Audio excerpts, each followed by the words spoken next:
Halo Bunda. Kali ini aku akan membuat sambal enak yang cocok untuk cocolan ikan bakar, ayam bakar atau ayam goreng dan juga bisa untuk cocolan gorengan lainnya.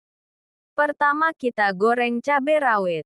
Terserah Bunda ya, cabai rawitnya mau pakai berapa. Kemudian bakar atau sangrai terasinya. Setelah matang, cabai dan terasi kita masukkan ke dalam coet. Tambah bawang putih beberapa siung sesuai keinginan lalu tambahkan garam secukupnya. Jika Bunda suka tambahkan sedikit penyedap. Kalaupun tidak suka, tidak apa-apa. Dan tambah gula secukupnya. Kemudian kita ulek seperti ini lalu tambahkan tomat dan ulek lagi. Setelah itu siram dengan minyak panas ya Bun biar lebih nikmat. Terakhir kita masukkan jeruk limau ya Bun biar rasanya lebih segar dan kita ulek seperti ini. Ingat jeruk limonya jangan terlalu banyak ya Bun.